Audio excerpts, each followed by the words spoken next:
Welcome to Stuff They Didn't Teach Me in Sunday School.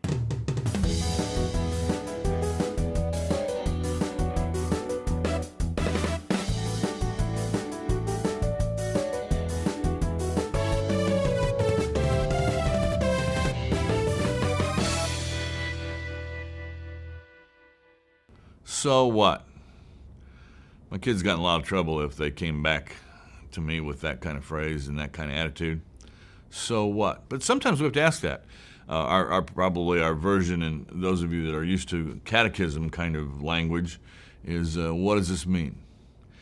And that's kind of what Ephesians does. In chapters 1, 2, and 3, it tells you what God's done, what God's been up to, what He's doing in His world, uniting all things to Himself. And chapter 4, you get to so what? So what does this mean? So what are the implications? What does this mean for us? Chapter 4 begins really in a pretty fascinating way. It starts with therefore. Anytime you see therefore, it probably follows what God's done. Here's what God's done, now therefore here's what you do. And what you and I do is always a response to what God's done, never a way to get God to do something. I think that's important to recognize. Paganism is what man does to get God to respond. Christianity is what God does, and man responds to God's action. Man does not manipulate God. So I, therefore, chapter 4, verse 1, a prisoner for the Lord, beg you to lead a life worthy of the calling to which you've been called. Okay, here's who you are. You've been united, now live like it. What does that look like? With all lowliness, meekness, patience, forbearing one another in love, eager to maintain the unity of the Spirit in the bond of peace. Now, interestingly enough, I just counted 7 things though. You're going to see 7 things many times in the Bible. Here are 7 things that that are kind of indications that you've living the life to which you've been called. And then he says there's one body. I'm going to count them off again. One body, one Spirit, just as you were called in the one hope that belongs to your call, one Lord, one faith, one baptism, and one God. 7 things again. The emphasis on unity.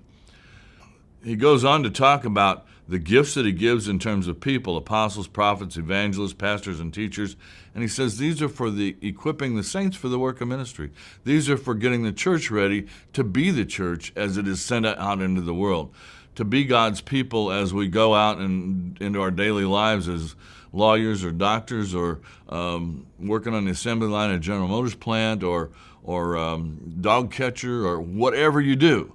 You are the sent out ones living out the church in the world. And our pastors and teachers and prophets, evangelists, and so forth are the ones charged with equipping us to be God's people out in the world. The book ends, or close to the end, with a couple of interesting sections. If you go to chapter 5, verse 21, I think you have to read the rest of chapter 5 and the first part of chapter 6 in light of verse 21, because verse 21 turns the world upside down. Verse 21 says, be subject to one another out of reverence for Christ. Be subject to one another out of reverence for Christ. You serve me, I serve you. That's what it's saying. And then it talks about how that plays out in lives. And we're used to the first part of this. Wives, be subject to your husbands as to the Lord. And the husbands go, yeah, right on. Wives, be subject to the husbands. And then the second part is in verse 25. Husbands, love your wives as Christ loved the church and gave himself up for her. That's how husbands are subject to their wives. You're going to lay down your life for that woman. You got to be ready to lay down your life for her. That's being subject to her too. It's a two-way street. This is radical stuff for that day and age. If you go to chapter 6, verse 1, children, obey your parents in the Lord, for this is right. Everybody knew that. That wasn't the radical part. Here's the radical part. Verse 4, fathers, do not provoke your children to anger, but bring them up in the discipline and instruction of the Lord. Don't irritate them. Don't get on their nerves. Don't nag at them. Bring them up lovingly in the fear and instruction of the Lord. Submit yourselves to your children as well. So kids, submit to yourselves to your parents, and parents, submit yourselves to your children. And then an even more radical one, verse 5. Slaves, be obedient to those who are your earthly masters with fear and trembling in singleness of heart as to Christ. Okay, we all knew that. Slaves should be subject to their masters. But verse 9, masters, do the same to them. Masters, be subject to your slaves. And forbear threatening, knowing that he who is both their master and yours is in heaven, and that there's no partiality with him. Know that God doesn't distinguish between master and slave. And so you submit yourself to him too. I think that we miss the radical nature of what Paul is talking about in terms of relationships in this world, that we exist to submit ourselves to one another. See, the problem is we start asking quantitative questions. How much of my time do I have to serve you? And God would answer 100%. Well, if I'm serving other people 100% of the time, then who's going to serve me? The answer is, you are. We serve each other's needs. This is that unity that Ephesians talks about. The last section of Ephesians talks about putting on that whole armor of God. You know that section. You've probably come across it before. And think about that, though. Why would you put on armor? You don't put on armor to go to the grocery store. You don't put on armor to play in the park with your kids. You put on armor to go to battle. And Paul expects the Christian life to be a battle. So he says, put on the whole armor.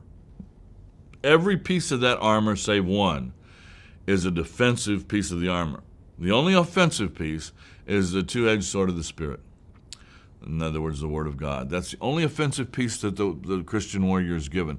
Everything else is to defend against the attacks of the enemy. Interesting picture of the Christian life, one of war and battle as the Christian struggles against the forces of evil and Satan himself and his own sinful flesh. Why?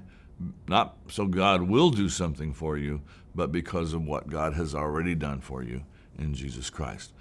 Ephesians is this beautiful package. Because, chapters 1 through 3, therefore, chapters 4, 5, and 6. Because God did this for you, therefore, here's how we respond to his action. A beautiful picture of the Christian life.